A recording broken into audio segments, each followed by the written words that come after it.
Good evening. This is the seventh meeting of the 73rd term of the Baltimore City Council. Is now called to order. Members of the council, due to us being in a virtual meeting, please note that I will recognize you by saying you have the floor. Once I recognize you, please state your name and then begin to speak. The invocation tonight will be given by Pastor Jim Moritor of St. Luke's Church on the Avenue. Pastor Moritor, the floor is yours. Thank you. It is good to be with you all. So let us pray. Breath of life, merciful healer, source of justice. From generation to generation, you have raised leaders to protect the vulnerable and guide the community in fairness and in truth. In times of trouble, you raised prophets to name our failings and to call us back to the path of righteousness. In this time, you have raised up these leaders, these imperfect and good people, to reflect your image and likeness, your care and compassion for the citizens of Baltimore. As they confront the many challenges of our time, grant them holy wisdom and draw out the very best of their creativity. Through our work together, make this fair city a place of wholeness and inclusion. We give thanks for these who stand before us to take on these challenges of pandemic, of racial justice, of inclusion of LGBTQ individuals. We give you thanks for their willingness to be the face of our communities and to represent us, so that each and every one may have a voice that is heard, a life that is given dignity and respect. Pour out yourself on these, our leaders, and us, your people, that each day we may grow together in unity and in purpose for the sake of all that is good in this great city we call home. We give thanks in your holy name. Amen. Amen. Thank you for that. Members, next up we will state the Pledge of Allegiance, so please turn to a flag and say the Pledge of Allegiance after me. I pledge allegiance to the flag of the United States of America and to the republic for which it stands, one nation, under God, indivisible, with liberty and justice for all. Next up, before we go into the showcase, members, I wanted to take this day and make it a special day. It's special for many reasons. One of the main reasons, it was the birthday of our beloved lost citizen, friend, co-worker, colleague, legacy builder in Dante Barksdale. Myself, many of you, the mayor and other members have all spoken out recently about the loss of our dear friend Dante Barksdale and what his legacy, what his life meant, not only to the city of Baltimore, but honestly the world. Dante was looked at as a subject matter expert as it relates to interrupting violence and connecting our young folks who may be lost for whatever reasons to positive and productive outcomes. Dante utilized his life, better known as Tater, utilized his life to pour into the young folks that were coming behind him. And I don't think that every loss of life in our city, particularly senseless loss of life as it relates to violence, is troubling. But I understand and know how deeply Dante's loss is going to be felt from east to west to north to south Baltimore. So today, we wanted to pay special tribute and homage to Dante on his birthday. His family reached out and asked that something be done special, and I want to provide a huge opportunity for Dante's sister, Ms. Peely Houston, to speak on behalf of the family and just talk about the life and legacy and loss of Dante. Ms. Houston? Yes, I'm here. Thank you, everyone. I'm glad that my brother was afforded this opportunity to, my apologies. This is an honor, and thank you. My brother, he was very special to all of us, and his death has greatly impacted our community and also our family. I pray and hope that his legacy is carried on, especially in his strive for nonviolence in education. I myself and my youngest daughter, she was like his best friend. She's 8 years old. We came up with a slogan, and he said the most gangster thing a person can do is to forgive. That is just the most bravest thing in the world I've heard him say. And I want to preach forgiveness, so we came up with Dante's Way. Dante's Way is through education and through nonviolence and forgiveness. So I pray and hope that one day we'll have what we call Taters Day, where we give the community an opportunity to still reap the remnants of what my brother's work was. He gave away coats for children. He asked and helped and guided towards health care and educational programs, and I'm hoping that we can move forward with Dante's Day, possibly through myself and my family, and maybe possibly some posters or maybe a billboard that expresses Dante's Day and his strive for forgiveness in our city. Thank you. No, thank you, Ms. Houston, not only for sharing your amazing brother to us, but also shining light on exactly who he was and what his legacy will be remaining in the city. The council does not take that lightly. That's why we wanted to pause our agenda today. We wanted to pause our hearing today just to pay homage to your amazing brother. So thank you so much, Ms. Houston. Thank you. Thank you, colleagues, for allowing us to pay homage to Tater Barksdale. Next up, we will go into a showcase.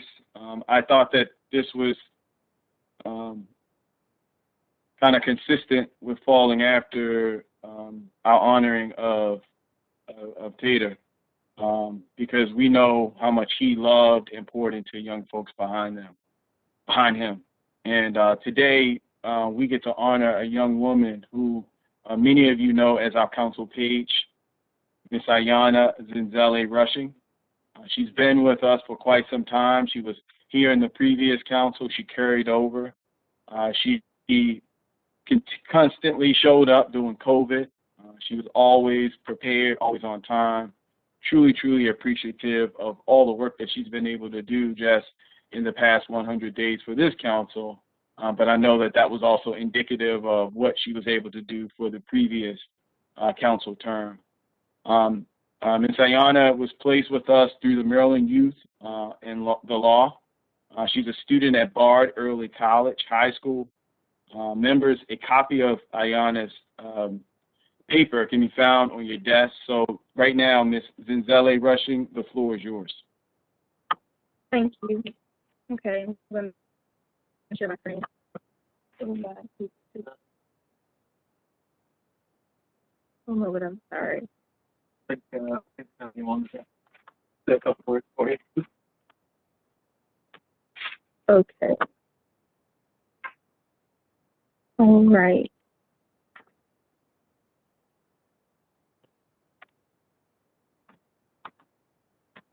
Okay, so I did my advocacy project on homelessness in Baltimore City. I'm not really rushing, as Mr. Mosey said, and I am a student at Bard High School Early College. I'm a senior, and I'm also the Baltimore City Council page. A little more about me. I'm co-founder of the Queen's Daughters, which is a nonprofit humanitarian outreach. And part of our work is aiding the homeless in our community. So when I had an opportunity to do an advocacy project, I, of course, chose the topic of homelessness. I completed this project hoping to bring attention to homelessness in the city of Baltimore. And when I was doing my research, I came across a lack of accessible shelters and transitional housing, an abundance of underutilized space and unaffordable housing in Baltimore City. So the first with homelessness in Baltimore City would be a lack of shelters and transitional housing. Shelters are places that provide temporary residence for homeless people, so they can be protected from weather exposure and things like that. And transitional housing is temporary housing, which is typically a room or apartment that provides services for those who can't afford. The problem here is that there are only 31 of these shelters at home, and we need more of them. It would help keep them more safe from outside dangers, and it would make it easier for them to find stable income for the future.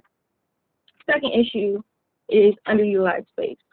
Baltimore has a lot of underutilized space.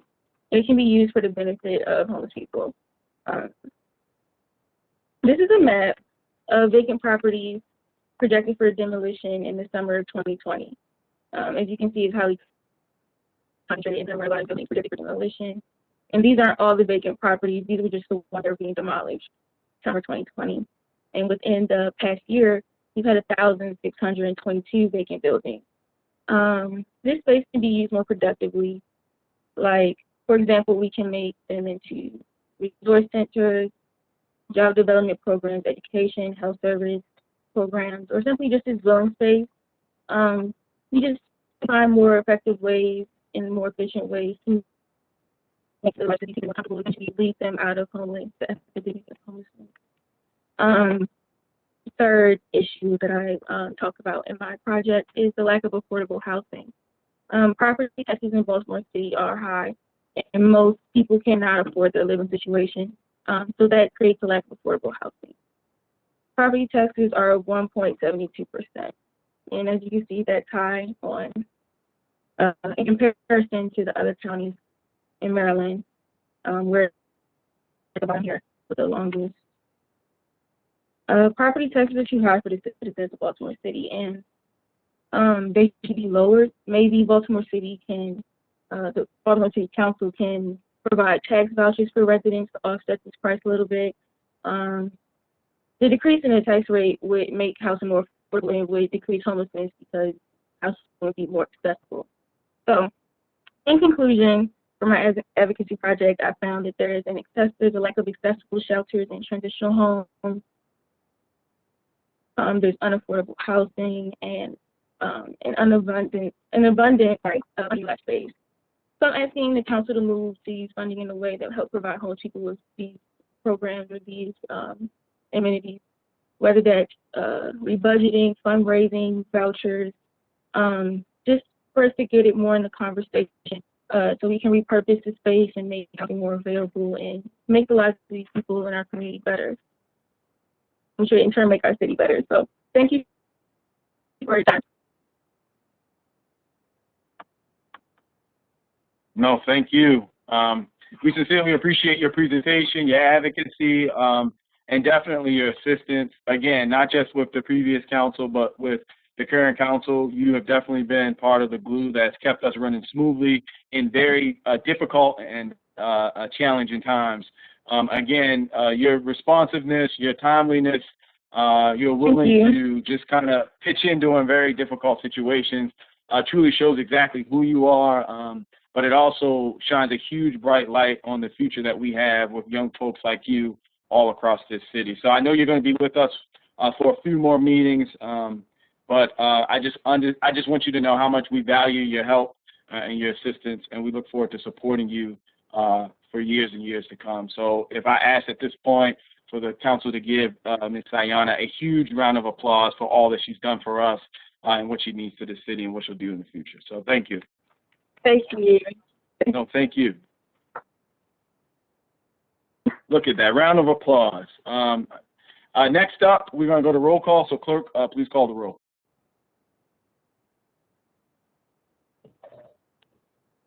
President Mosby, Council Members Cohen, McCray, Dorsey, Conway, Schleifer, Middleton, Torrance, Burnett, Bullock, Porter, Costello, Stokes, Glover, Ramos. Mr. President, we have a quorum. We will now proceed to the adoption of the journal. Mr. President, the journal of the March 8, 2021 proceedings are on the council members' desks. Without objection, the journal will be adopted. Hearing and seeing none, the journal is adopted. Bills signed by the mayor can be found on pages 2 and 3 of the agenda. We will now move to bills being introduced for first reading. City Council Bill 21-0050, Burglar Alarms Registration and Regulation, False Alarms. For the purpose of revising the fees assessed to alarm systems users for repeated false alarms, altering the number of false alarms within the year that will result in the placement of the premises into a no-response status, requiring that alarm system monitors make certain additional attempts to verify the need for a police response, making certain stylistic changes, and providing for a special effective date. Sponsored by the Council President on behalf of the administration, Council Members Bullock and Middleton. Seeing no hands, this resolution has been assigned to Public Safety and Government Operations Committee. Now on to City Council Bill 21-51. City Council Bill 21-51, Rezoning 4900 Boston Street. For the purpose of changing the zoning for the property known as 4900 Boston Street, Block 6820, Lot 55, as outlined in red on the accompanying plat, from the I-2 zoning district to the IMU-2 zoning district, and providing for a special effective date. Sponsor, Councilmember Cohen. This bill has been assigned to Economic and Community Development. On to the next bill, Madam Clerk. City Council Bill 21-52, Rezoning Block 6458, Lot 004, and Block PSC0, Lot 85. For the purpose of changing the zoning for the property known as Block 6458, Lot 4, and Block PSC0, Lot 85, as outlined in red on the accompanying plat, from the I-2 zoning district to the R-8 zoning district. Sponsor, Cohen. This bill has been assigned to Economic and Community Development. On to the next bill, Madam Clerk. City Council Bill 21-53, Rezoning 4207 to 4209 Menlo Drive. For the purpose of changing the zoning for the property known as 4207 to 4209 Menlo Drive, as outlined in red on the accompanying plat, from the I-1 zoning district to the OIC zoning district, and providing for a special effective date. Sponsor, Chair Schleifer.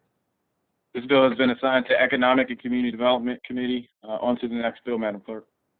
City Council Bill 21-54, Rezoning 605 South Caton Avenue. For the purpose of changing the zoning for the property known as 605 South Caton Avenue, as outlined in red on the accompanying plat, from the C2 zoning district to the I2 zoning district, and providing for a special effective date. Sponsor, Councilmember Porter. This bill has been assigned to Economic and Community Development Committee. On to the next bill, Madam Clerk.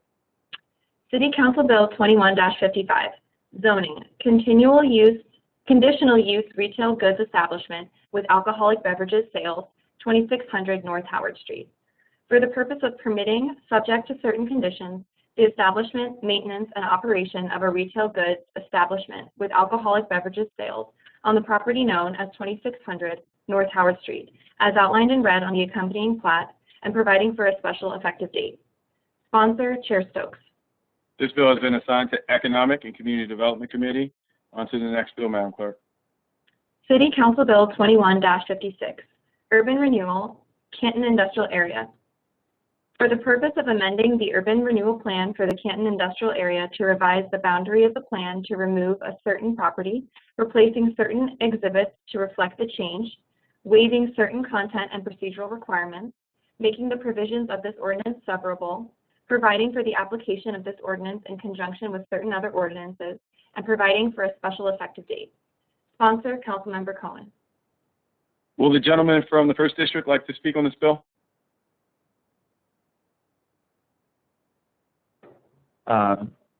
Thank you, Mr. President. This bill is the result of further development in this corridor. The use has changed. It's right by a railroad spur, and we look forward to a hearing. It has full support from both community associations in the area. Thank you, Mr. President. No, thank you, Councilman Cohen. This bill has been assigned to Economic Community Development Committee. Next up, 21-57. City Council Bill 21-57, Repeal Reisterstown Plaza Transit Station Urban Renewal Area and Plan. For the purpose of repealing Ordinance 09-219, which established the Reisterstown Plaza Transit Station Urban Renewal Area and Plan, and providing for a special effective date. Sponsor, Councilmember Schleifer. Chairman Schleifer, would you like to speak on behalf of this bill? Sure, just real quick, this is a reintroduction of a bill that we passed last term to basically be able to get a senior center that provides resources to low-income seniors so that they can stay living in their residences longer, and to repeal this this URP and then also do the rezoning. So that's what that bill is. Thank you so much. No, thank you, Chairman. This bill has been assigned to Economic and Community Development. Was that a surprise, guys? Next up, we're going to 21-58. City Council. Now we have a new committee. I'm sorry. Go ahead, Madam Clerk. City Council Bill 21-58, Real Property Tax Installment Plan. For the purpose of authorizing that the real property taxes to be owed on certain properties may be paid through a monthly installment plan, establishing the maximum term for an installment payment plan in accordance with state law, requiring the Director of Finance to adopt regulations to implement this subtitle, defining certain terms, providing for a special effective date, and generally relating to installment payments of real property taxes in Baltimore City. Sponsors, Council Members Ramos, Bullock, Dorsey, and Middleton. Thank you. Councilman Ramos, would you like to speak on behalf of this bill? Yes, thank you, Mr. President, and thank you, colleagues. This is a reintroduction of a bill I had earlier. We've worked through a lot of the issues, and as you know, we've been working on the issue of tax sale, and this is a bill that will help people avoid tax sale by being able to pay their taxes along the way as opposed to in two lump sums. So I look forward to the hearing, and thank you so much for the co-sponsors and for your support. Thank you. No, thank you, Councilwoman Ramos. Are there any additional co-sponsors at this time? I see the hand of Councilman Glover. If we could please note the hand of Councilman Burnett, as well as Councilman Cohen. Are there any other hands up there? Chairman Stokes, Councilman Torrance, Chairman Conway. I think that's it. Again, Councilwoman Ramos, thank you for this timely bill. There is no perfect bill. There's no perfect process. This is a bill that Councilwoman Ramos has been working on since the beginning of this particular term. We understand and know the importance of where we are right now and the economic downturn that COVID is going to place on many of our residents, particularly our residents that are disproportionately impacted by property taxes every single year. That's our seniors in our community. Many of them are stuck in the situation of being forced to kind of save up throughout the year to pay their taxes. This would just allow them to lump it into their monthly expenses and ensuring that they stay on track and on top of it. So again, thank you for your advocacy of this issue. I look forward to having a very successful and productive hearing. Next up, Madam Clerk.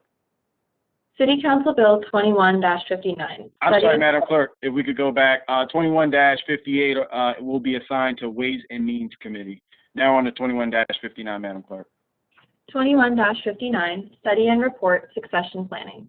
For the purpose of requiring that the Department of Human Resources, in consultation with certain other agencies, Submit a report to the Mayor and City Council examining the short and long-term sustainability of the city's internal workforce to ensure that we are able to provide and maintain appropriate service delivery standards for our constituents and providing for a special effective date. Sponsor Council Members Stokes, McCray, Middleton, Porter, Ramos, and Conway.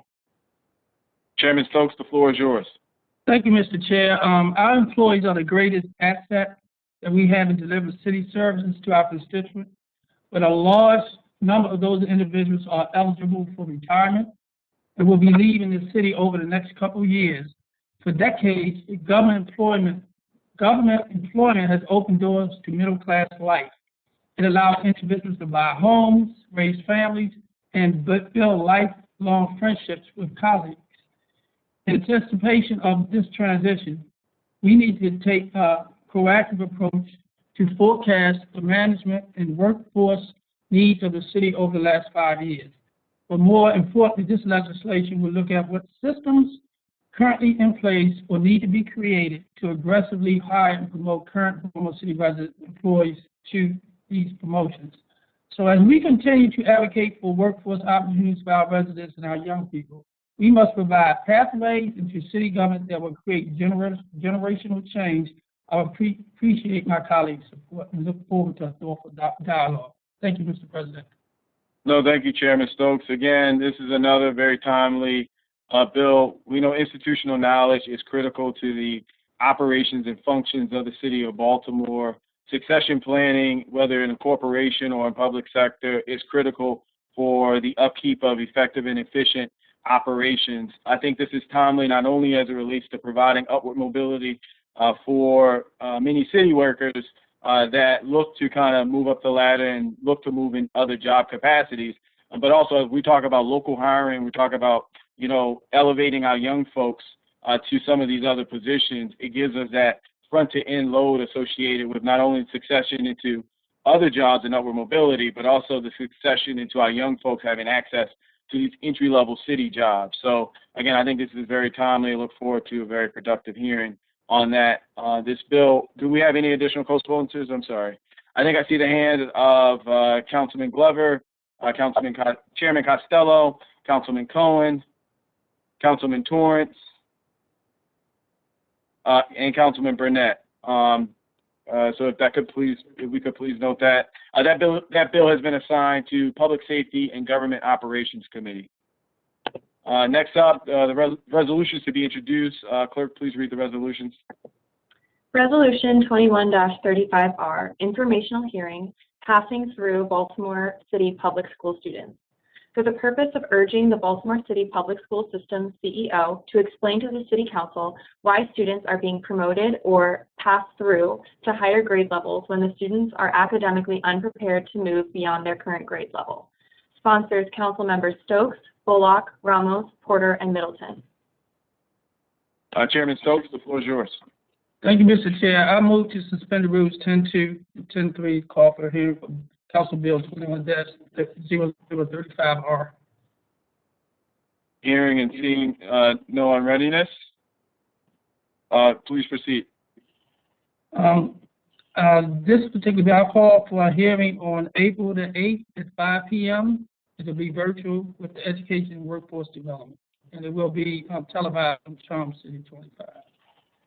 So with the rules suspended? Yeah. We will have that. So if you could say that one more time for the general public. I call for a hearing on April the 8th at 5 p.m. with the CEO to come and explain to us why the kids in not just this school, other schools, why they are passing, why they are being elevated to another level. In other words, to explain to the City Council why students are being promoted to grade level course, not passing. Once they fail the course, they're required to make up the course at the parents' and the students' expense. So what I'm saying is, once they are promoted to a grade level, not to the 9th to the 10th grade, it has to be clear. I don't understand. I'm just learning, and a council to come in and have the CEO to explain why did that happen, not just at that school, but at other schools throughout the city. Okay, thank you, Chairman Stokes, for that. That resolution has been assigned to Education, Workforce, Youth Committee. We understand and know the byproducts of No Child Left Behind and many other ills that is plaguing our current school system. So I think, to your point, it's just really trying to dig into not only that particular issue, but if it's a broader issue, and how the council can be productive partners with the school system to ensure that we get ahead of this. I think this also invokes the importance of everyone having a seat at the table, as well as parental responsibility. So it's that full school community environment that we hope to also come out of this hearing to understand and know, again, how we can be better stewards and better partners with the school system to provide better outcomes for our young folks. I see Chairman Yitzi Schleifer's hand raised. The floor is I yours. just want to be added as a co-sponsor. That's possible. Yes, Mr. Chair. Please add Chairman Schleifer as a co-sponsor. Moving on to consent calendar, you can find the consent calendar in Section A at the back of the agenda. Is there a motion to approve the consent calendar? So moved, sir. Second. It's been moved and properly seconded. All those in favor of approving the consent calendar, please say aye. Aye. All those opposed, please say nay. The motion carries and the calendar is approved. We will now move on to second reader. Bills and second reader. At this point, I would like to recognize Chairman Costello. Thank you, Mr. President. I move we read second and third. Pardon me. Thank you, Mr. President. I move we read short titles for second and third reader for the duration of the meeting. No, thank you. Hearing and seeing no concerns or unreadiness, we will have short titles for the remainder of the meeting. Next up, we're going to go first into economic and community development. We're going to start off with City Council Bill 21-21, late fees and past due fees. At this point, I'd like to recognize Chairwoman Middleton. Thank you, Mr. President. The committee heard this bill on March 16th. I'm sorry, Madam Vice President, before you begin, we need the clerk to read the bill. So. That's right. Madam Clerk. City Council Bill 21-21, late fees for past due rent. Thank you. Madam Chair, the floor is now yours. Thank you, Mr. President. The sponsor of this bill was Councilman Stokes of the 12th District. The hearing was held on March 16th. There are committee amendments which were sent electronically to all council members. The amendments would define the term government benefit to include certain types of government benefits. It will also emphasize that the bill does not apply to leases for HADC public housing, and also add new language to require that leases that continue penalties for late payment of rent must also include a provision prohibiting the landlord from applying a penalty for late payment of rent until certain conditions are met. The conditions are that the tenant's payment of rent is more than 10 days late, or the tenant has received their regular scheduled government benefit disbursement. The tenant must have previously provided the landlord with certain written notice about the expected date of receipt of the benefit. I move the committee amendments. Thank you, Madam Chair. Is there a second? Second, Councilman. It's been moved and properly second. All those in favor of approving the committee amendments, please say aye. Aye. Aye. All those opposed, please say nay. The I amendments are. I'm sorry. I need to abstain due to a conflict, Mr. President. Understood. Please make sure that we note that Councilman Burnett is abstaining from that amendment. And I move the bill favorable as amended. So that those amendments pass, we have a motion on the floor to move the bill favorable with amendments. So moved, Councilman Stokes. Somebody move, and now we need somebody to second. Second. All right, so it's been moved and properly second. All those in favor of approving the bill, please say aye. Aye. Aye. All those opposed, please say nay. The motion is approved. Abstain. Got you. Please note that Councilman Burnett is abstaining from approval of this as well. The motion is approved. The bill moves on to third reader. Madam Chair? Mr. President, Yes. I ask to be recognized. Sure. The floor is yours, Councilman Dorsey. Thank you, Mr. President. I'm not sure exactly the parliamentary order here, but I'd like to make a motion that the next bill on the agenda, 210022, be moved back to committee. And I ask for a second to this motion. Okay. First, before we do that, and I'll let you do that, let's just make sure that we appropriately invoke City Council Rule 12-1 to advance the previous bill, Councilman Dorsey, to third reader. So, and then I'll come back to you and you can make your motion. Is that okay? Thank you, Mr. President. Okay, perfect. Madam Chair, if you could go down the path of invoking City Council Rule 12-1 for the advancement to third reader. I make a motion to advance bill number to invoke City Council Rule 12-1. City Council rules to move the bill to third reader, bill number 21-0021. So there's a motion on the floor to invoke City Council Rule 12-1 for same-day advancement from second to third reader. Do I hear a second? Second. It's been moved and properly second. All those in favor, please say aye. Aye. Aye. All those opposed? Actually, we have to do a roll call for this. So, Madam Clerk, if you could call roll. President Mosby. Aye. Council members Cohen, Yes.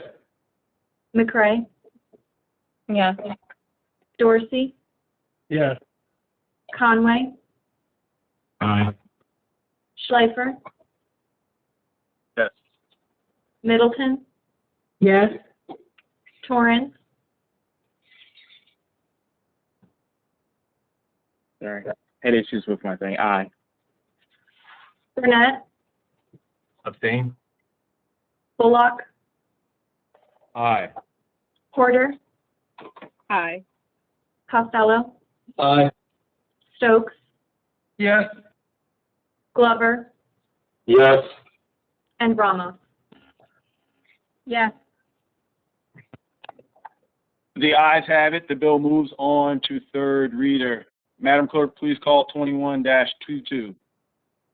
City Council Bill 21-22, Security Deposit Alternative. Thank you. At this time, before we go to the chair of the committee, I think Councilman Dorsey would like to have the floor. Thank you, Mr. President. I'd like to make a motion that this bill be returned to committee. Thank you. There's a motion on the floor to return this bill back to committee. Is there a second for this motion? Second. It's been moved and properly second. All those in favor of moving this bill back to committee, please say aye. Say that again. Oh, sure. Thank The you. floor is yours. Yep. But I want to just make a point here that a committee member should not have to resort to second reader just to have an idea heard out. That's what the committee is for.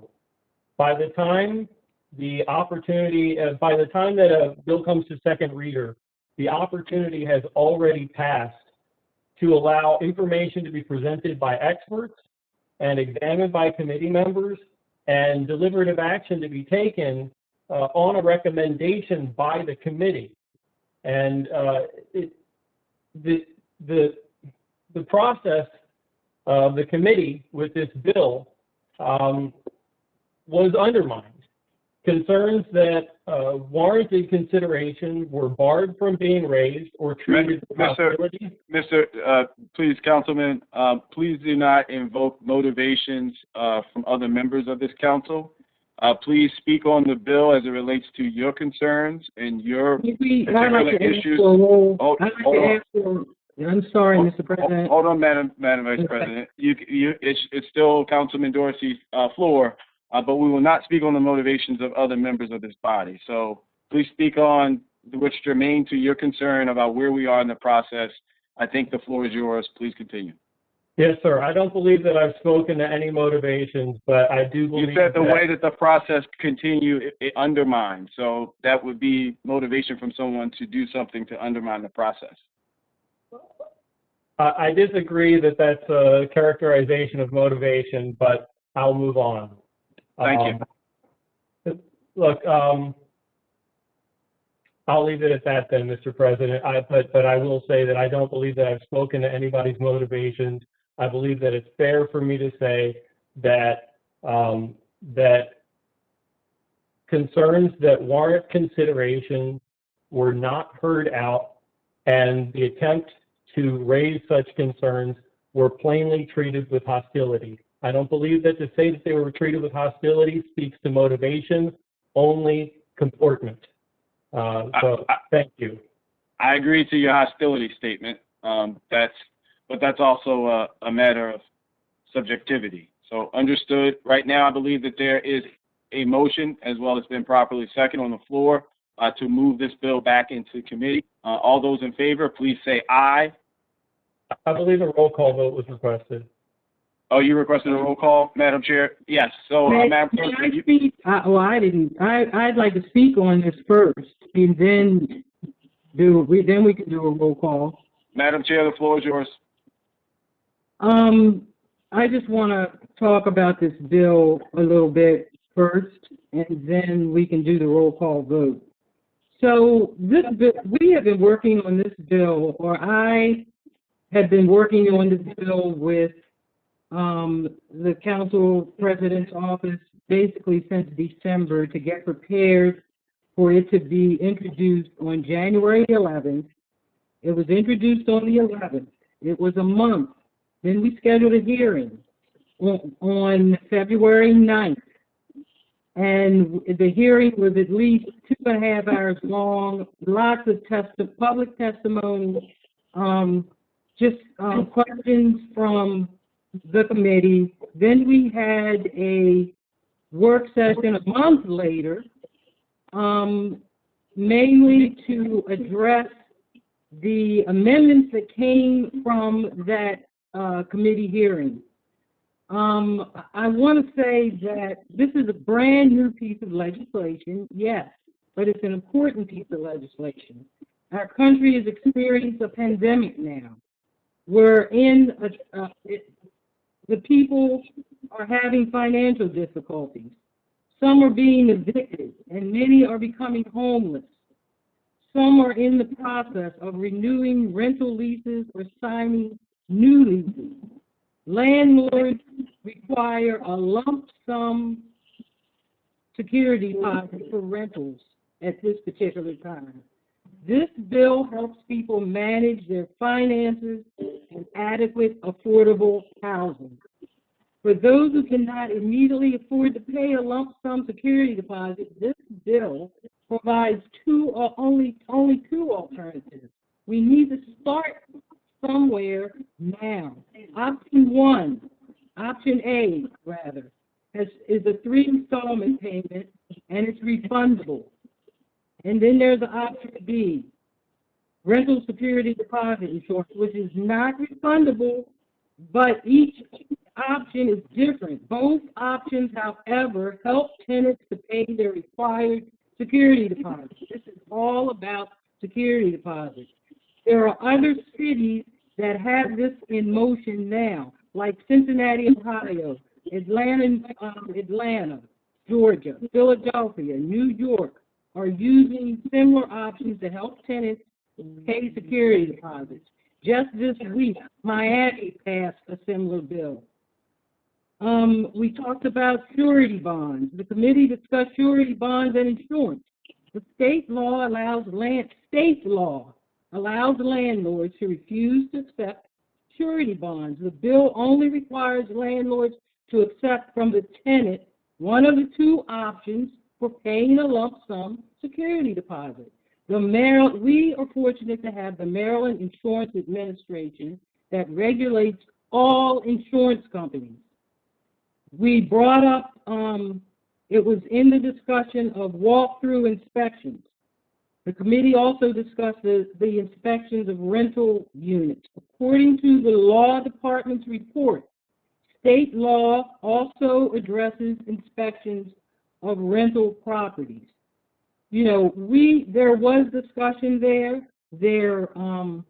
We have checked with, you know, this work session, it worked out. Someone had put in the motion. We discussed these amendments. Someone had put in the motion to move the amendments, and I went on with the moval. In the middle of the moval, I even did the person was able to talk. I follow Robert's Rules of Order. We checked with the parliamentarian. There has been no mistakes or mishaps. This is an important piece of legislation, but I do want to say, we had our council luncheon. There were some that just really feel that we shouldn't advance this to third reader. I'm going to sponsor the bill. I have no problem with not moving that to third reader at this point. I do want to give the council time to digest this. You know, if you would need to read some more, we don't have to advance it quickly to third reader. My heart and soul is into this new piece of legislation. There are people out there that need extra money in their pockets now, and that's the beauty of being a council person. Let this happen, and then 3 to 6 months, we can come back and see how this bill is moving. That's what our jobs are. This is something that's brand new, and my heart is in this. And I'll just say this. Madam Chair. Yes. We know your heart is all the way in this. We have a motion on the floor. We want you to continue to speak to the motion.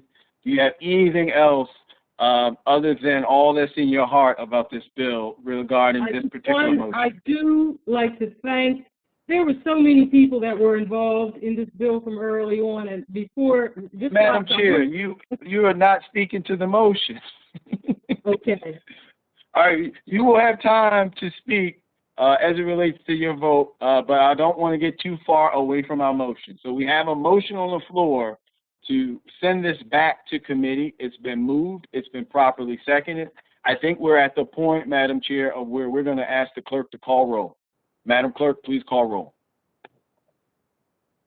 President Mosby. Nay. Councilmembers Cohen, Yes. McCray, No. Dorsey, Yes. Conway, Nay. Schleifer, No. Middleton, No. Torrance, Nay. Burnett, Abstain. Bullock, Mr. President, opportunity to explain my vote, please. Yes, sir.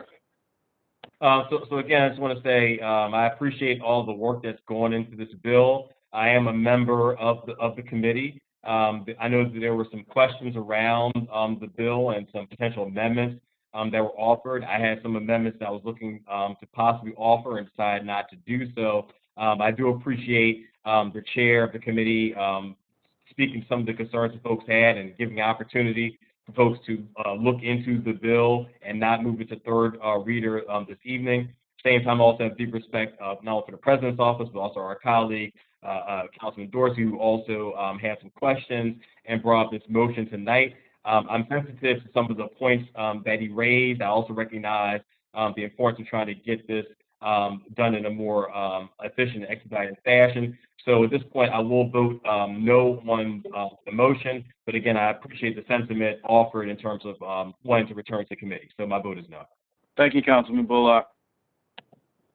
Councilmembers Porter, Nay. Mr. President, may I have an opportunity to explain my vote, please? Yes, the gentlewoman from the 10th, the floor is yours. Thank you, sir. I just want to also add something that Councilman Costello brought up at the council luncheon. It's very important when we're talking about delivering evidence-based data to any type of policy that we're moving forward, and to do it in a timely manner. I think that, having experienced eviction myself, something of this nature needs to be properly thought out in a way that impacts everyone, and not just through a rush, not through rush movement within the past 8 hours. So I just want to caveat that to people, that making sure that you send your amendments in a timely fashion, and also making sure that you have proper discussions before these types of very important votes are coming to the council floor. Thank you, sir.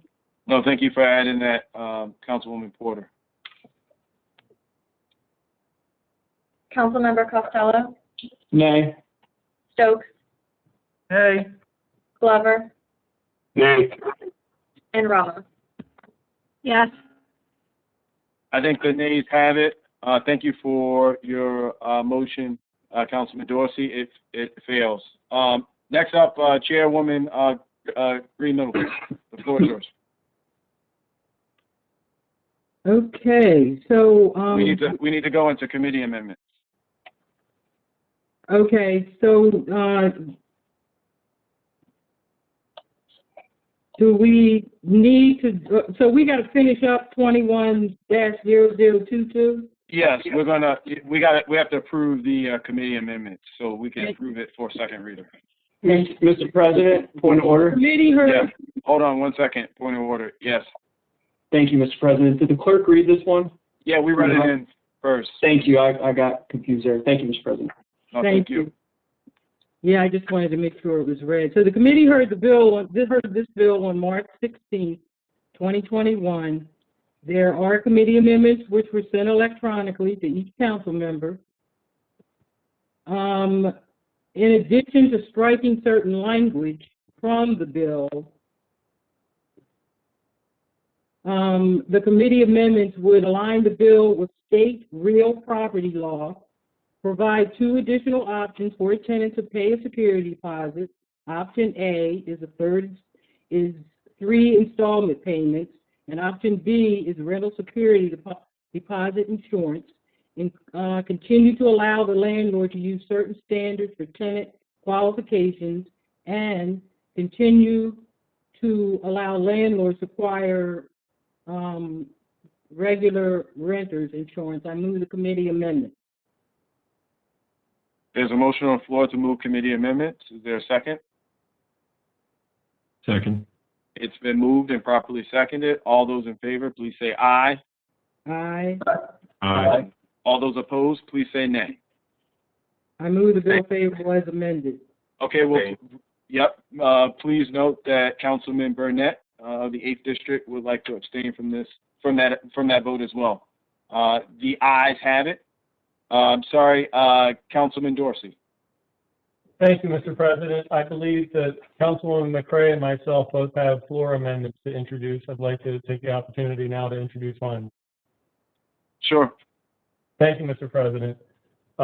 Members, there is an amendment that I distributed to you all earlier. It's in your packet for tonight's meeting. The purpose of this amendment is to strike all references and related content pertaining to security deposit insurance from the bill. And I'd like to speak on that.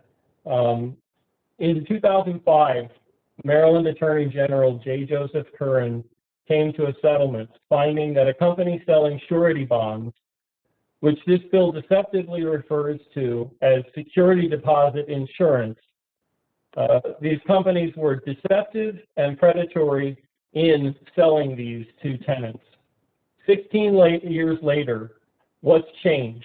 It's a different company, still deceptive practice, still predatory. And yet the city of Baltimore is considering promoting the practice. Is security deposit insurance actually insurance? No. This is plain deception, and we shouldn't be engaged in it. Why is this idea being promoted? Ostensibly, it's to help renters. But the question is it really? Here's the story that's being told. A person who doesn't have money for, say, $1,000 rent and, say, $1,000 lump sum deposit is faced with a need for housing very immediately. So the idea here under this PR mechanism of renter's choice is let's give them an alternative. It sounds good on the surface. Let them pay a one-time price for a bond of, say, $150 instead of the $1,000 deposit. It sounds like a positive alternative. But first of all, they're never going to get back that $150 deposit like they get back a security deposit on the back end of the bill. Now let's look a couple of years ahead. It's a year, it's 2 years later, and that person is leaving that apartment. The landlord now makes a claim against the bonding company. In this case, there's one company in particular that is the only one that I know of that has been named in any discussion of this bill. The landlord goes to that bonding company and says, this tenant is causing me to have to do $3,000 or $4,000 of repair to this apartment for which the rent was $1,000 a month and for which the security deposit would have only been $1,000. They did $3,000 of, they've caused me to do $3,000 worth of work. And what happens is the bonding agency pays that money directly back to the landlord and then goes after the tenant for that amount as a debt owed. And the tenant more or less signed away their right to dispute this up front. And so it comes back to the question of, were we really helping that person in the first place? A couple of years prior, they didn't have money for the security deposit, but now suddenly they have $3,000 or $4,000 sitting around to pay back to this bonding agent. Back to 2005, AG Curran found that what was predatory was that the company failed to adequately present the terms and conditions to the tenant. So basically, we've said, as long as you present the terms and conditions to people in an adequate manner, it's okay, it's legal. The problem is that in reality, is that we're presenting this to people in a moment of desperation. We're presenting this to people when they have no other option, pushing them towards this option that puts them at great financial risk in the future. They enter into this agreement. Why? Because the city of Baltimore promoted this predatory practice with this bill. Can we stop these businesses from working in Baltimore City? Can we stop landlords from accepting surety bonds as a security deposit alternative? No. But should we be promoting the practice? Absolutely not. Not a single organization that advocates in Baltimore City for tenants and housing opportunity is in support of this provision of this bill, and they stated so to the committee in writing and in public testimony. And the bill doesn't promote even any of the other alternatives to security deposits that exist. It's a one-shot deal to promote this particular type of predatory practice. And so I'd like to move this amendment, Mr. President. I ask for a roll call vote, Mr. President. There's a motion on the floor to move the amendment. I ask for a roll call vote. Oh. It might not be. Okay. Going once. So there is a second. It's been properly moved and seconded. All those in favor, I'm sorry, you asked for a roll call. Madam Clerk, please call the roll. President Mosby. Nay. Council members Cohen, Yes. McCray, No. Dorsey, Yes. Conway, Nay. Schleifer, No. Middleton, No. Torrance, Mr. President, may I explain my vote? Yes, sir. Thank you, Mr. President. Members, I've looked over the provisions of not only the amendment, but also looked at the information provided by advocates, as well as looked at our state law, looked at our consumer protections under the Attorney General's office. I find that, quite simply, the case law that is being referred to is not adequate. The information in which we are acting is not a duty of the City Council, but rather the state insurance industry, as well as the State General Assembly. That's why tonight I vote nay, because this is an option that is provided to our actual renters, but also there's this requirement of disclosure. And under the amendments, or under the committee's amendments, the disclosure would have to be that the persons understand that they would not receive the payments back. I just want to make sure that it's clear that the information that will be provided does fall within the purview of what the state law is and also the regulations of the state. Thank you. Thank you, Mr. Esquire. Madam Clerk? Councilmember Costello.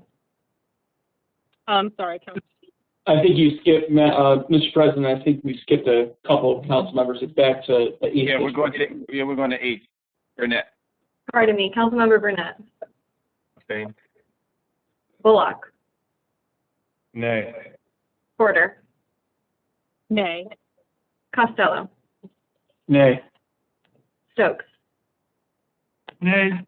Glover. No. And Ramos. No. Thank you, Councilman Dorsey, for bringing this amendment. The amendment fails. Are there any additional amendments from the floor? Mr. President, I have an additional full amendment. The body would like to recognize Chairwoman McCray. Thank you. I'm introducing this full amendment to amend the legislation to reflect that it does not apply to leases for public housing administered by the Housing Authority of Baltimore City. Colleagues, I've reached out to each of you personally to discuss this floor amendment prior to the City Council meeting. You also were emailed the amendments, and at this time, Mr. President, I move the amendment. It's been moved. Do I hear a second? Second by Councilman Stokes. Second. It's been moved and properly seconded twice. All those in favor, please say aye. Aye. Aye. All those opposed, please say nay.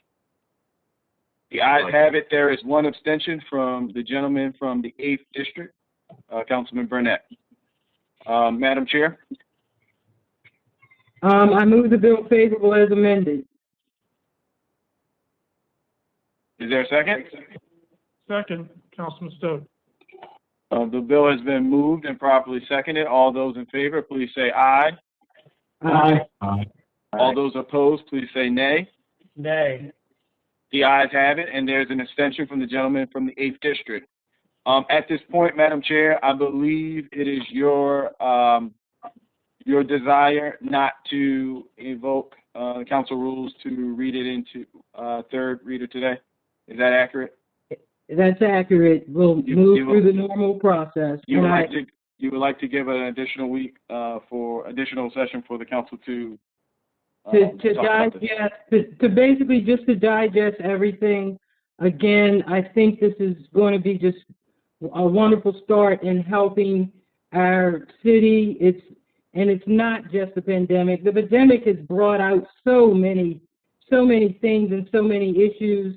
And I think this is going to be a helpful new piece of legislation. And again, thank you, council members, for really looking at this and continuing to look at it some more. And I appreciate your support. No, thank you, Madam Chair. And thank you. Oh, we lost you. Can you hear me now? Yes. I'm sorry. I said I wanted to thank the council. This is the level of dialogue and discourse that we need to have, particularly as it relates to critical pieces of legislation like this that we know will directly affect and impact our citizens, particularly in a time of crisis as we kind of fight through this COVID thing and the residual effects on our economy and on our families and our communities. So again, this is the type of substantive legislation, thoughtful legislation, timely legislation that we're going to continue to grow. This is clearly one of the stars in the Fast 100 days. I'm very thankful for your leadership on this, Chairwoman Middleton, as well as your willingness to work with other colleagues and pull back the idea of you wanting it to to proceed on to third reader tonight and holding off another week for us to have additional dialogue and debate. So thank you. Madam Clerk, if you could go on to Council Bill 21-13R. City Council Bill 21-13R, approval for the exchange of a Class BD7 license to a Class A7 license, 1220 West North Avenue. Chairwoman Middleton, the floor is yours. Thank you, Mr. President. And before we go over these three bills, I just want to remind the total council, because this is specifically before the committee, but you know, we had discussion with these types of bills. We have an opportunity now where legislation like this, approval of exchanges of liquor licenses are, you know, that's a new added step that's going to be coming before the council. And these establishments now are going to have to, you know, get approval from us and before they go to the Board of Liquor Licensing. So it's an added approval that's going to help our committees, and it's also going to keep us aware of, you know, the liquor establishments that are and what they're doing within our community.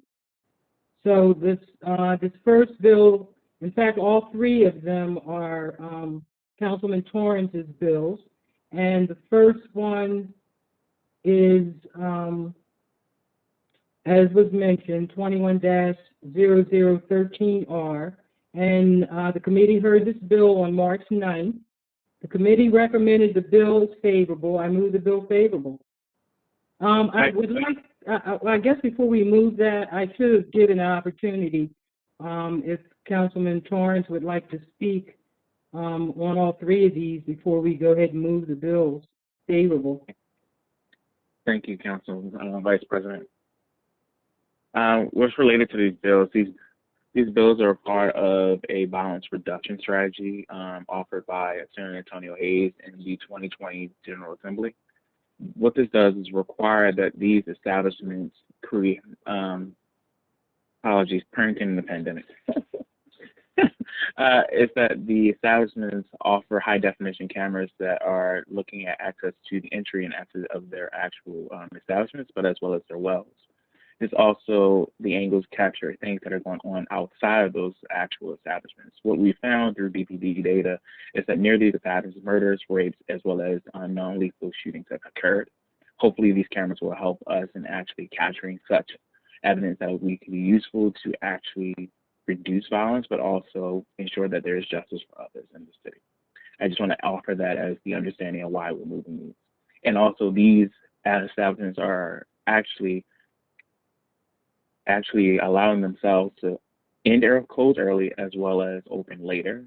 This is also a strategy to reduce the number of persons who believe that this adds to youth having access to alcohol as well. To give you an idea, the hours will be from 9 a.m. to 10 p.m. or 10 a.m. to 10 p.m. as well, whereas the normal hours were 6 a.m. to 12 a.m. And with that, I reserve back to the chair.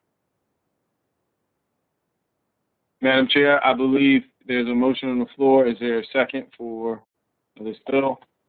A second. This bill has been properly moved and seconded. All those in favor, please say aye. Aye. Aye. All those opposed, please say nay. The ayes have it. The motion is approved. This resolution is adopted. On to City Council Bill 21-14R. City Council Bill 21-14R, approval for the exchange of a Class BD7 license to a Class A7 license, 2733 Pennsylvania Avenue. Madam Vice President, the floor is yours. Thank you. The committee heard this bill on March 9th. The committee recommends the bill is favorable, and I move the bill favorable. It's been properly moved. Is there a second? Second. It's been moved and properly seconded. All those in favor of approving this bill, please say aye. Aye. Aye. All those opposed, please say nay. The ayes have it. This motion is approved. This resolution is adopted. On the City Council Resolution 21-15R. City Council Bill 21-15R, approval for the exchange of a Class BD7 license to a Class A7 license, 2139 Pennsylvania Avenue. The body would like to recognize Madam Vice President again. Thank you, Mr. President. The committee also heard this final bill on March 9th, and the committee recommended the bill is favorable. I move the bill favorable. It's been moved. Is there a second? Second. It's been properly moved and seconded. All those in favor of approving this bill, please say aye. Aye. Aye. All those opposed, please say nay. The ayes have it. This motion is approved. The resolution is adopted. Now moving on to Education, Workforce, and Youth. City Council Bill 21-22R. Madam Clerk, if you could read that in. City Council Bill 21-22R, Assisting Baltimore City Artists. At this point, I would like to recognize Chairman Stokes. Thank you, Mr. President. The Educated Workforce Committee held a hearing on March 11th, and the committee voted in favor. Is there a second on this bill? Second. This bill has been properly moved and seconded. All those in favor of adopting the resolution, please say aye. Aye. Aye. Aye. All those opposed, please say nay. The ayes have it. This resolution is adopted. Now on to Rules and Oversight, EA 21-30, Madam Clerk. EA 21-30, Christopher J. Shorter, Chief Administrative Officer. At this point, I would like to recognize Chairman Schleifer. Thank you very much, Mr. President. The Rules and Legislative Oversight Committee held a hearing on March 11th, 2021. It was a great and productive hearing to meet the new city administrator, and the committee moved this favorable, so I'd like to move this nomination favorable. There's a motion on the floor. Is there a second? It's been moved and properly seconded. All those in favor of approving the nomination, please say aye. Aye. Aye. All those opposed, please say nay. The nomination is now approved. Baltimore City has its first Chief Administrative Officer in Christopher J. Shorter. On to City Council Bill 21-20, Madam Clerk. City Council Bill 21-20, Baltimore City Commission for Women, ex officio members. At this point, I would like to recognize Chairman Schleifer again. Thank you. The committee heard this bill also on March 11th. There is an amendment in your inboxes. The amendment adds that an additional ex officio member of the commission, and I'd like to move the amendment favorable. So I have a motion on the floor. Is there a second? Second. Second. It's been moved and properly seconded. All those in favor of approving the committee amendment, please say aye. Aye. All right. All those opposed, please say nay. The ayes have it. The amendment is approved. Chairman Schleifer, the floor is yours. Yeah, I'd like to move the bill favorable as amended. Is there a second? This bill has been properly moved and seconded. All those in favor of approving this bill, please say aye. Aye. All those opposed, please say nay. The ayes have it. The motion is approved. The bill moves on to third reader. Next up, Madam Clerk, is City Council Bill 21-36. City Council Bill 21-36, City Code Definitions and Rules of Interpretation. Chairman Schleifer, the floor is yours. Yeah, this is a final one we had a hearing on March 11th, and I'd like to move this bill favorable.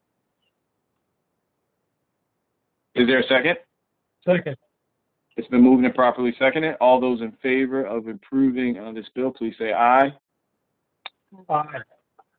All those opposed, please say nay.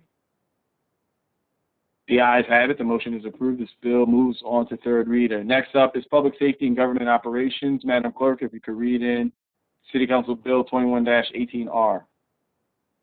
City Council Bill 21-18R, Investigative Hearing, Workday Enterprise Resource Planning Implementation. At this point, I would like to recognize Chairman Conway. Thank you, Mr. President. This bill came out of committee on March 10th, 2021. It was sponsored by Councilmember Danielle McCray, and the committee approved the bill as favorable. So I want to move this bill as favorable. Thank you. This bill has been moved. Is there a second? Second. It's been properly moved and seconded. All those in favor of adopting the resolution, please say aye. Aye. All those opposed, please say nay. This resolution is now adopted. Now on third reader, remember we have the late fees past due rent, the 21-21 that we invoked City Council Rule 12-1 for same day advancement. At this point, Madam Clerk, if you could read in 21-21 and then go to roll for vote. City Council Bill 21-21, late fees for past due rent. President Mosby. Aye. Council members Cohen, Aye. McCray, Yes. Dorsey, Yes. Conway, Aye. Schleifer, Yes. Middleton, Yes. Torrance, Aye. Burnett, Abstain. Bullock, Aye. Porter, Aye. Costello, Aye. Stokes, Aye. Glover, Aye. Ramos. Yes. The ayes have it.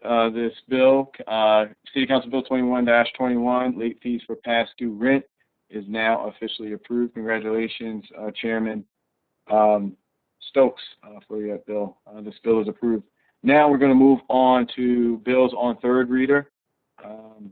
The clerk, please read Bill 21-5 and then do roll call.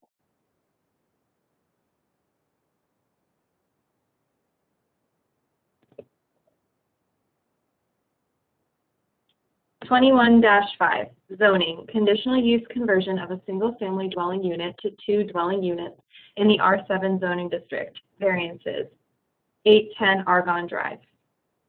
President Mosby. Aye. Council members Cohen, Aye. McCray, Yes. Dorsey, Yes. Conway, Aye. Schleifer, Yes. Middleton, Yes. Torrance, Aye. Burnett, Abstain. Bullock, Aye. Porter, Aye. Costello, Aye.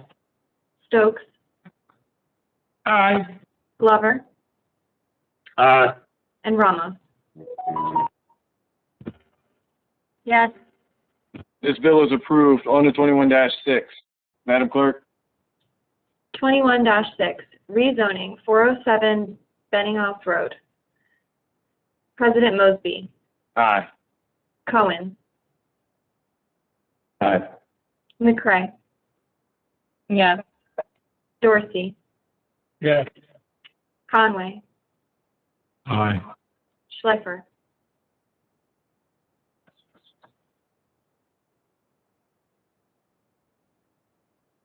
Yes. Middleton, Yes. Torrance, Aye. Burnett, Yes. Bullock, Aye. Porter, Aye. Costello, Aye. Stokes, Aye. Glover, Yes. and Ramos. Yes. This bill is approved. Madam Clerk, on to 21-10. 21-10, rezoning 2087 Druid Park Drive. President Mosby, Aye. Council members. Mr. President, Yes. point of order. Yes, Councilman. Thank you, Mr. President. Chairman Costello. Thank you, Mr. President. On third reader, can we do I don't know, traditionally in the past, even in this council, we've done just where the clerk reads the names and we're not required to vote. But I don't know if that's possible, but I don't know if there's anything. Are you asking for that, Chairman Costello? I'm not sure off the top of my head which rule I'm asking for. You don't have to ask for the specific rule. Just is that what you're asking? Yes, I am, Mr. President. Okay, I support that, Chairman Costello. Is there any unreadiness or any concerns from the council?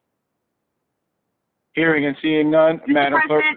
Yes. Mr. President, excuse me, point of order. I guess I always thought that when we were doing third reader and not voting, it was because we had already, everybody sort of agreed that we were doing, that we were going ahead and voting as opposed to doing, I think in Roberts, you're actually formally supposed to vote through the whole thing, if that's my understanding. Mr. President, if I may respond. Chairman Costello. Thank you, Mr. President. To my colleague's point, is a good question. What we've done traditionally in the past, at least the past 6.5 years or so, is the clerk will read the short title of bill on third reader, and then we'll just read through, and it's an assumption that it's an affirmative vote for everyone. Unless there's a nay that's called out. A nay or an abstention, yeah. Mm-hmm. Yeah, so I think we have that on the floor. We can proceed with that. Is there any additional on readiness? Yes, I'd like to check into it for next meeting. Thanks. That's fine with us. Hearing none, Madam Clerk, if you could just read through the names. President Mosby, Council Members Cohen, McCray, Dorsey, Conway, Schleifer, Middleton, Torrance, Burnett, Bullock, Porter, Costello, Stokes, Glover, and Ramos. Thank you. This bill is approved. On to the next bill. 21-11, rezoning 2426 Pennsylvania Avenue. President Mosby, Council Members Cohen, McCray, Dorsey, Conway, Schleifer, Middleton, Torrance, Burnett, Bullock, Porter, Costello, Stokes, Glover, and Ramos. This bill is approved. On to the next bill. 21-13, rezoning 4015 Foster Avenue, 4000 Hudson Street, and 801 South Haven Street. President Mosby, Council Members Cohen, McCray, Dorsey, Conway, Schleifer, Middleton, Torrance, Burnett, Bullock, Porter, Costello, Stokes, Glover, and Ramos. This bill is approved. On to 21-15. 21-15, zoning, conditional use parking lots, 115 and 118 Mount Clair Street. President Mosby, Council Members Cohen, McCray, Dorsey, Conway, Schleifer, Middleton, Torrance, Burnett, Bullock, Porter, Costello, Stokes, Glover, and Ramos. I think we have a nay from Councilman Dorsey. Is that accurate, Councilman Dorsey? Yes, Mr. President. Yes, so I think we have one nay on that, if the record could reflect that Councilman Dorsey is a nay. This bill is approved. On to the next bill, Madam Clerk. 21-24, minority and women's business utilization emergencies. President Mosby, Council Members Cohen, McCray, Dorsey, Conway, Schleifer, Middleton, Torrance, Burnett, Bullock, Porter, Costello, Stokes, Glover, and Ramos. This bill is approved. I believe that is the last bill for the night. So we're going to go into committee announcements.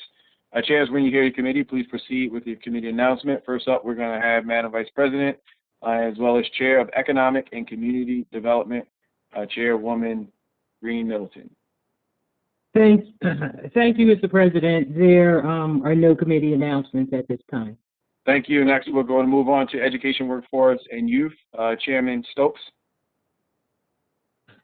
Thank you, Mr. President. The Education and Workforce Committee will hold a hearing on April the 1st at 10 a.m.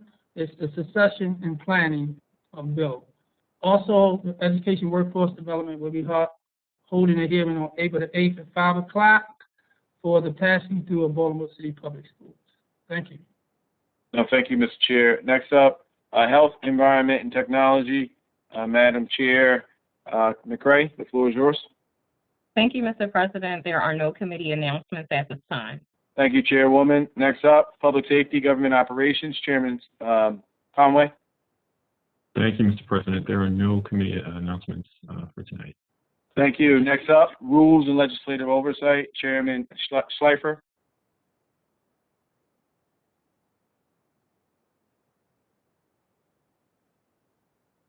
Chairman Schleifer, you are on mute.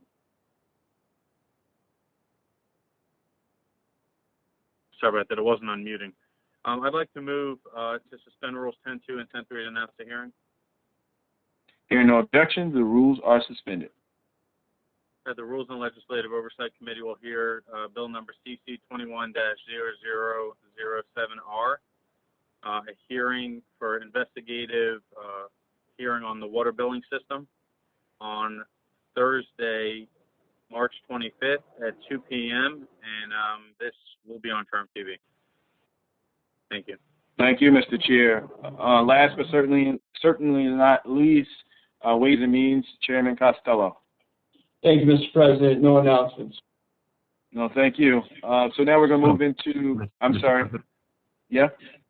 Please forgive me, I forgot to mention, the Public Safety and Government Operations Committee will be holding a legislative oversight hearing with the Police Department on April 7th at 1 p.m. virtually. Thank you, Mr. Chair. Thank you. Now we're going to move into regular announcements. Are there any regular announcements? Please raise your hand and I will call you to the floor. I see one, Councilwoman Ramos. Thank you, Mr. President, colleagues. I just wanted to give you a bit of an update on the tax sale. You heard our mayor announce the other night that he is working hard to be able to help our homeowners in tax sale this year. So I'm very grateful for all of your support of this issue and also to the mayor for this commitment. We had a press conference earlier emphasizing some of the important points around tax sale. And we will be working with the mayor on perfecting what exactly all that is going to mean, and should hopefully be hearing more very soon. So thank you all very much for your support and the fact that we're all working together to really help our homeowners. Thank you. Thank you, Councilwoman Ramos. Any additional announcements? Hearing and seeing none, I would turn this time over to Vice President of the Baltimore City Council, Madam Sharon Green Middleton. Thank you, Mr. President. The next meeting of the City Council will be held on Monday, April 5th, 2021 at 5 p.m. And may we please have a moment of silence for the now 65 homicides in this city. Let's please pray for our families. And the now 823 Baltimoreans who have lost lives to the COVID-19 epidemic that we are still experiencing. So please continue to, wear your mask, wash your hands. It's important to still practice social distancing as we continue to get vaccinated and move forward in this city. Thank you, Madam Vice President. We're going to have a moment of silence for the 65 victims of homicide this year, as well as the 823 Baltimoreans who have lost their life as a result of COVID-19.